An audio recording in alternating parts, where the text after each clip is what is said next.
Shalom, shalom, yo soy Mari del Negro de Irure y nuevamente por aquí un gusto estar con ustedes compartiendo estas enseñanzas acerca de la parashá de la semana. En esta ocasión nosotros vamos a ver la parashá que corresponde a la parashá Miketz. Y esta parashá que tenemos en el día de hoy va a ser bien interesante porque vamos a hablar un poquito de la coronación y cómo esto anunció pues al Mesías. Así que vamos a utilizar por ahora lo que es la escalera educativa que me enseñó nuestro maestro Rico Cortés con respecto al contexto cultural. Lo vamos a ver también contexto histórico, legalidad bíblica y por supuesto a través de la esfera de honor y vergüenza. Así que nosotros quedamos en la vez pasada, en la parasha pasada, que José interpreta los sueños y interpreta los sueños de un copero y de un panadero, ¿verdad? Resultando que estas interpretaciones pues fueron verdaderas. Y le dice pues al copero que se recuerde de él cuando esté hablando con el faraón. Más sin embargo, vemos que el copero pues se le olvida. Por lo tanto, pasan después de eso 2 años más después de que José interpreta pues los sueños. Pero sin embargo vemos que el faraón en esa oportunidad tiene un sueño y ese sueño del faraón es acerca de 7 vacas hermosas que pasteaban cerca del río Nilo y que habían 7 otras vacas flacas que se comieron a estas vacas hermosas. Igualmente tuvo otro sueño, ¿verdad? De 7 espigas que florecían sanas, eran buenas, eran bellísimas. Sin embargo, habían también 7 otras espigas que eran flacas y marchitas y que se tragaron a estas espigas que eran buenas. Así que el faraón, no sabiendo de qué se trataba, pues ese sueño, llamó a los sabios y a los nigromantes, es decir, a ciertos adivinos, para que le dieran la interpretación de estos sueños. Pero ¿qué pasó? Ellos no pudieron interpretar los sueños en forma satisfactoria. Así que esto es importante entenderlo porque en cuanto a John Walton en el comentario del contexto cultural de la Biblia del Antiguo Testamento, dice que esta situación era bien extraña o rara. ¿Por qué? Porque en el antiguo Medio Oriente los faraones se consideraban adivinos y estos sabios realmente lo que hacían era consultar ciertos libros para poder ayudar a entender lo que es el sueño. Además, los sueños eran en forma bastante clara porque como ellos se les consideraba divino, pues el sueño era una forma de hablar pues con esos dioses. Por otra parte, Edershen dice que estos sabios que se menciona eran hombres cultos que venían de Babilonia. Según la tradición, venían de la escuela de Daniel cuando estuvo en Babilonia y que en algunas oportunidades estos sabios realmente se les tradujo como magos, ¿ok? Pero en realidad eran personas pues bastante cultas en todas estas, en este tipo de literatura e interpretación de sueños. John Walton también comenta que estos sabios egipcios tenían estos tipos de libros, se llama libro de interpretaciones de sueño y libro de egipcio de los muertos, ¿verdad? Esto realmente era un libro de ayuda, es decir, es como una herramienta para pedir la dirección divina, puesto que los dioses no revelaban la interpretación de los sueños, ellos simplemente se fijaban qué es lo que significaba un río, una casa o un campo, etcétera.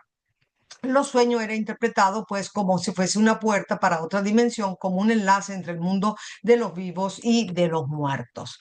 ¿Por qué entonces, si estos eran sabios, no dijeron al hombre más poderoso de la época que el imperio más fuerte en ese momento sufriría una grave hambruna? Bueno, se dice que es posible que ellos no querían darle a ese hombre tan importante en ese momento esa mala noticia de que la hambruna afectaría al imperio más poderoso que había en aquel momento. Y a lo mejor temían por represalias contra ellos. Así que esos sueños o no fueron interpretados, fueron quizás no interpretados completamente.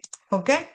Así que, sin embargo, aquí vemos que José no tiene ese tipo de literatura, no tiene el conocimiento de esta pseudociencia que se aplicaba en ese momento, solo tiene el testimonio de que Potifar, que pertenecía pues a la corte del faraón, había sido bendecido cuando José estuvo en su casa, al testimonio del mismo carcelero, ¿verdad? Porque había él llevado una buena administración en la cárcel. Además, él confiaba en el Dios de sus padres para esa interpretación. Eso es verdad. Realmente José utilizó de todas maneras parte, o vamos a decir, elementos conocidos de la literatura de la época, pero él realiza algo que va mucho más allá. Él da un consejo dando estrategia para cómo actuar en ese momento de hambruna que iba a vivir las naciones y también iba a entrar en Egipto. Así que esto quizás fue tan extraordinario para el faraón que realmente él se dio cuenta de que José era inocente y que tenía el Espíritu de Dios, como dice en Génesis 41:38, es decir, era un mensajero real, un representante de Elohim.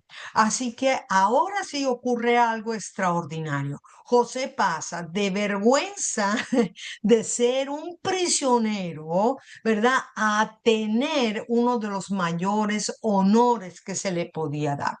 Según el antiguo Medio Oriente, los prisioneros no podían ejercer altos cargos y José pasa a ser un virrey de Egipto, como dice Génesis 41:40. Además, aquí vamos a ver que sucede un entronamiento y eso, mis hermanos, es un evento crucial que tenemos que entender para ver el paralelismo mesiánico que hay pues con el Mesías. Así que este patrón, ¿verdad? Y lo vamos a ver, se ve con José de Egipto. Ahora, si José es una similitud de nuestro Mesías, entonces el faraón es una similitud del Eterno, ¿verdad que sí? Ok. Así que, mis hermanos, esto es lo que encontré. Hay 5 pasos legales de la coronación de un rey. Y les participo que puedan, ustedes vayan y vean justamente con respecto a este tema de nuestro Moré Rico Cortés, que está espectacular. Lo pueden encontrar en Teshuva TV. Así que estos 5 pasos son dar el decreto, objetos de coronación tienen que estar como el sello, anillo, vestimenta y corona, la unción y proclamación, la juramentación de lealtad y cambio de nombre y por supuesto la ovación o lo que llamamos el homenaje. Así que de todas maneras tengo que decirle que Yeshua no puede ser rey en la tierra si no ocurre este procedimiento que es legal. ¡Ja! Ok, antes de empezar a ver la coronación, tenemos que ver que ya en la Biblia, en Primera de Reyes 1:34, fíjense qué interesante es esto. Dice, allí lo ungirán el sacerdote Sadoc y el profeta Natán como rey sobre Israel. Tocaréis trompetas diciendo, viva el rey Salomón. Es decir, que aquí ya nosotros vemos un ingrediente que sirve para la coronación de un rey. Y para la coronación de un rey se necesitaba pues por lo menos el sacerdote. Eso era típico típico del antiguo Medio Oriente y por supuesto la Biblia igualmente pues nos da este evento, ¿verdad? Con el rey Salomón. Así que vamos a ver, dar el decreto, o sea, la declaración. Bueno, para el decreto, la declaración, vemos que aquí en Génesis 41, de 40 a 41 dice, tú estarás sobre mi casa y por tu palabra se gobernarán todo mi pueblo. Solamente en el trono seré yo mayor que tú. Dijo además el faraón a José, he aquí, yo te he puesto sobre toda la tierra de Egipto. Y aquí vamos a ver, mis hermanos, que existe una jerarquía, es decir, un rango, un grado, una categoría de autoridad. Lo vemos también en el Salmo 2, del 6 al 7, dice, pero yo he puesto mi rey sobre Sión, mi santo nombre. Yo publicaré el decreto. Ah, también aquí hay un decreto. Adonai me ha dicho, mi hijo eres tú, yo te engendré hoy. O sea que también hay aquí una adopción, ¿verdad que sí? ¿Qué tiene que ver esto con el Mesías? Bueno, si vamos a Corintios 15, del 25 al 28, quiero leerlo esto completo porque me parece que es muy, muy importante para entenderlo. Fíjense, porque preciso es que Él reine hasta que haya puesto todos sus enemigos bajo sus pies. El poster enemigo, o sea, el último que será destruido es la muerte. O sea, lo último que el Mesías viene a realizar es eliminar, ¿qué? La muerte. Y cuando dice que todas las cosas han sido sujetas a él, o sea, al Mesías, claramente se exceptúa aquel, o sea, al Dios Padre, que sujetó a él todas las cosas. Pero luego que todas las cosas estén sujetas, escuche bien, luego que todas las cosas estén sujetas, entonces, léalo conmigo, también el Hijo mismo se sujetará al que le sujetó a él todas las cosas, o sea, al Padre, para que Dios sea todo en todos. Aquí claramente vemos también, ve ese tipo de jerarquía, que una cosa es el Padre y otra cosa es el Hijo. Ok. En Juan, para que vea otro más, Juan 14, 28 dice, habéis oído que yo os he dicho, voy y vengo a vosotros. Si me amarais, os habréis regocijado porque he dicho que voy al Padre, porque, escuche bien otra vez, el Padre mayor es que yo. Otra vez esa jerarquía, ¿verdad? También usted lo puede leer en Juan 17 del 1 al 3. Pero ¿sabía usted una cosa? Que en Israel se coronaba el rey en cualquier mes, pero que el conteo de los años de reinado era a partir de Nisan. O sea que no importa el mes en que se anunciaba y se coronaba el rey, pero se empleaba a lo mejor un mes antes o hasta el otro año, ¿verdad? Para considerar el año de reinado. David, fíjese como ejemplo, David fue ungido como rey de Judá 7 años antes de que él fuese el rey de Israel. Usted dirá, wow, eso es muy raro. Bueno, la verdad, no en nuestros días. Fíjense, en Estados Unidos se proclama el presidente en noviembre, pero él asume el mandato, o sea, la coronación es el 20 de enero. ¡Ja! Así que en nuestros días también sucede. Y sucedió en otras épocas. Miren esto. La coronación de la reina Isabel II se celebró el 2 de junio de 1953, casi un año y 4 meses después de esa proclamación como reina, la cual tuvo lugar el 6 de febrero, pero del 52. O sea que nosotros hemos tenido también, ¿verdad? Lo mismo que en otras culturas haya pasado.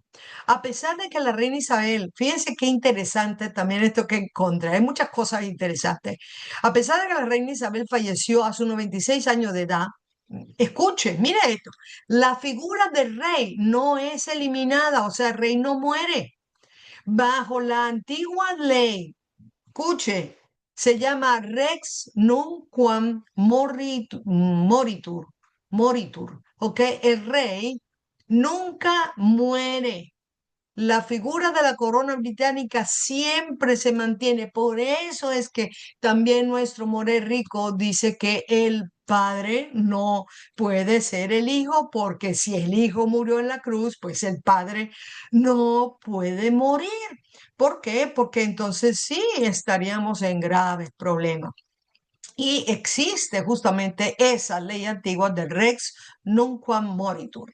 Por ello, Carlos, el hijo de la reina Isabel, ¿verdad? Inmediatamente se convirtió en rey bajo el título de Su Majestad Carlos III, rey del Reino Unido de Gran Bretaña, Irlanda del Norte y sus otros reinos y territorios.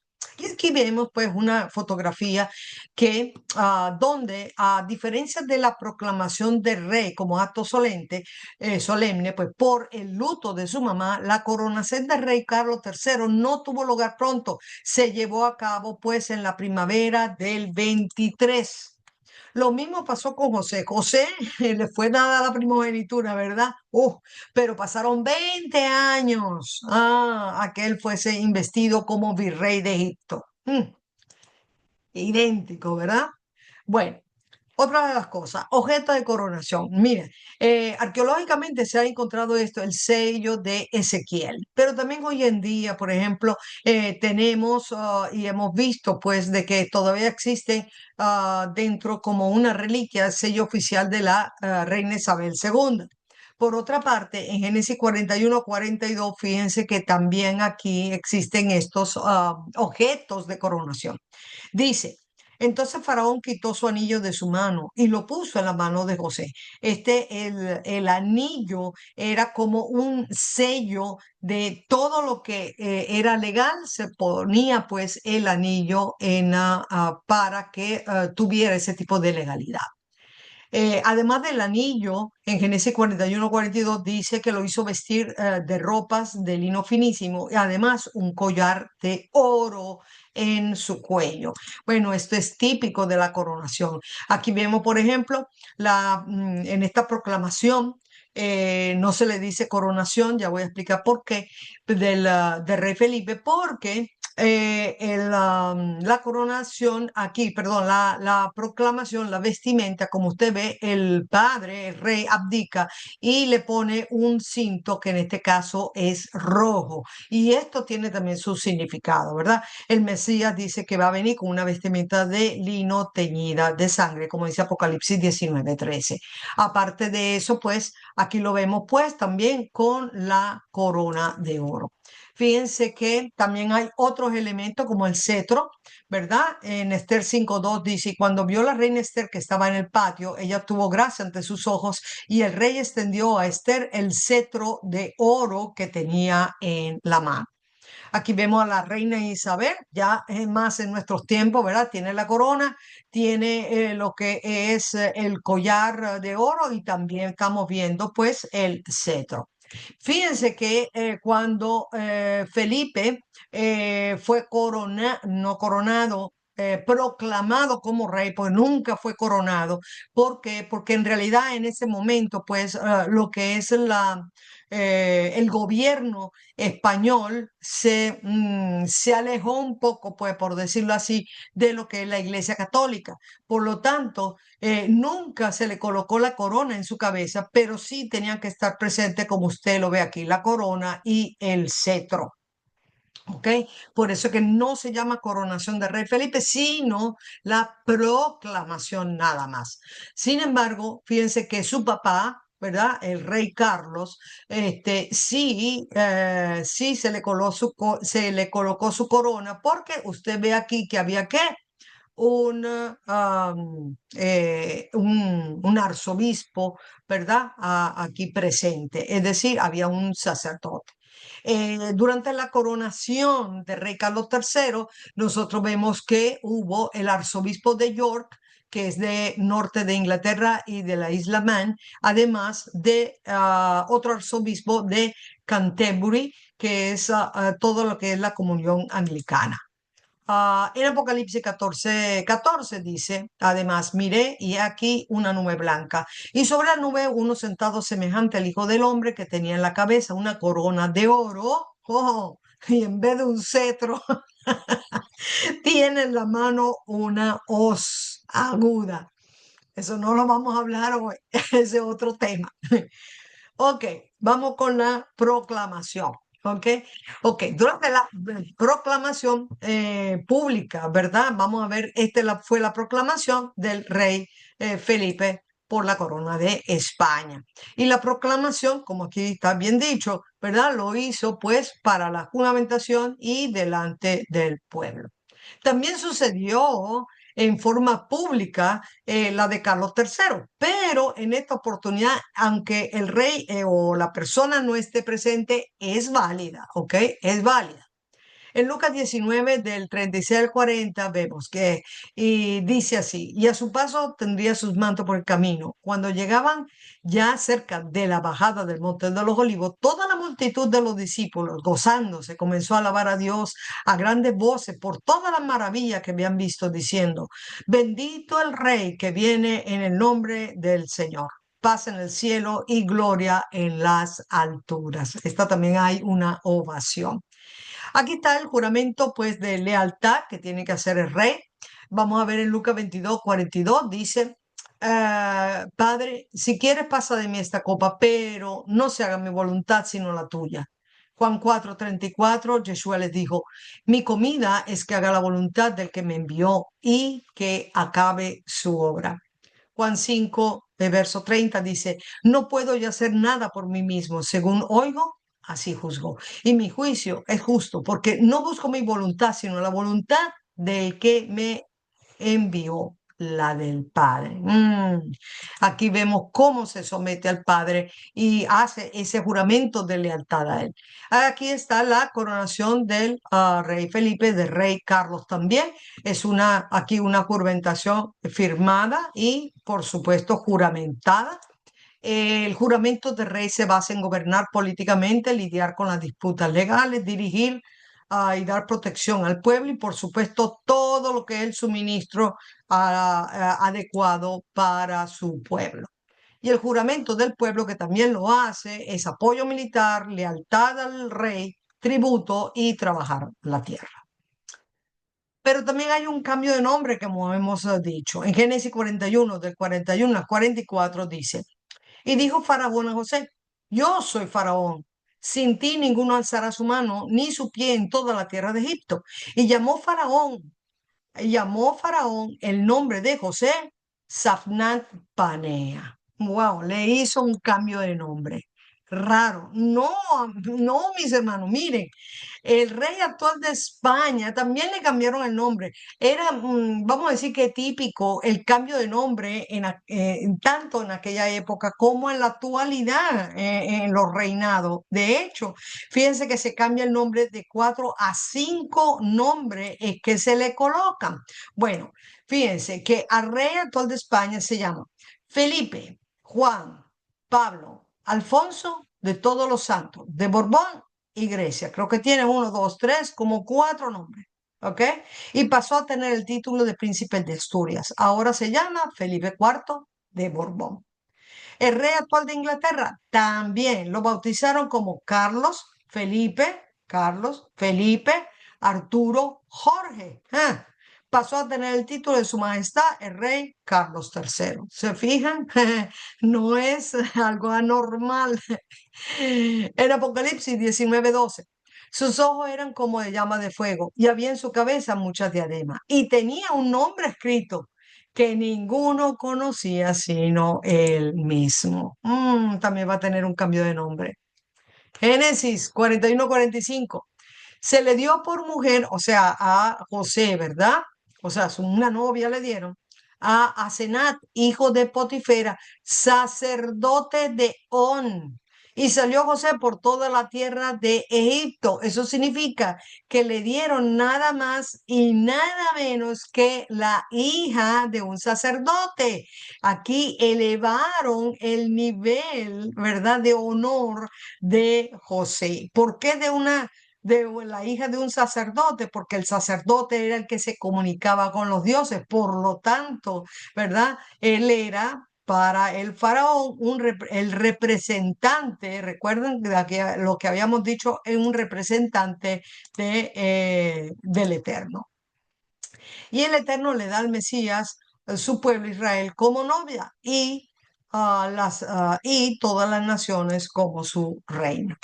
Y ahora viene la ovación. Fíjense, en Génesis 41, del 41 al 45 dice, y lo hizo subir en el segundo carro, no en el primero, porque el primero era del faraón.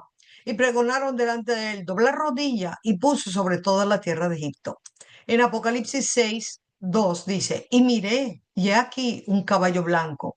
El que lo montaba tenía un arco y le fue dada una corona y salió venciendo y para vencer. ¿Vieron la similitud?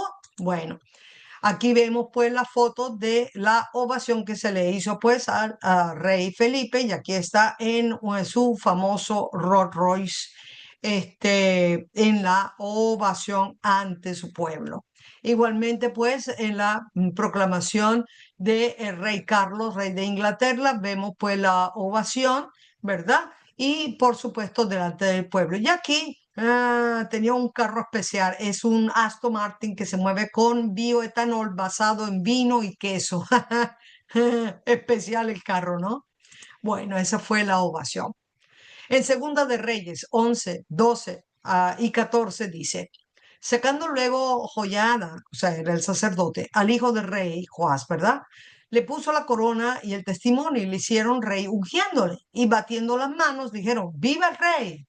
Y cuando miró, he aquí que el rey estaba junto a la columna conforme a la costumbre, y los príncipes y los trompeteros junto al rey, y todo el pueblo del país se regocijaba y tocaban trompeta, lo mismo que nosotros hacemos en Chonterúa, ¿verdad?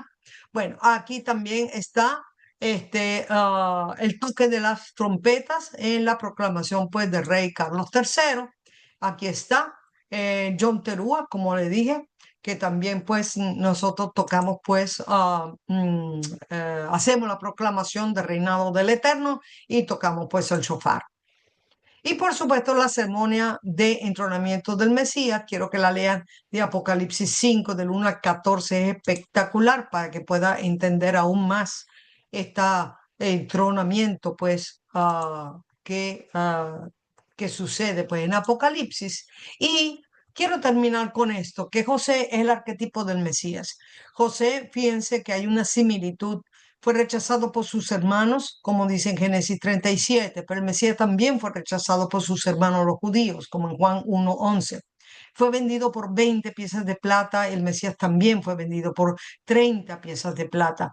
Él lo pusieron en una cisterna y luego quedó en la cárcel. El Mesías estuvo pues en una tumba y desciende pues hasta hacia o desciende a la muerte. Los hermanos no lo reconocen en su primera visita, como también al Mesías no lo reconocen en esa primera venida. El faraón sigue siendo soberano, como dice Génesis 41-44. El Padre sigue siendo el soberano, como dice Juan 5:22. Es decir, entonces, mis hermanos, que la historia de José en esta parashá de Miquetz no solo es una narrativa histórica, sino que es un patrón profético, ¿verdad? Que pasa de la, vamos a decir, de la deshonra al sufrimiento y luego pues a la honra. Bueno, espero pues esto haya ayudado a entender mejor todo este paralelismo y cómo son estos pasos de coronación que vimos en la vida de José. Shalom, shalom.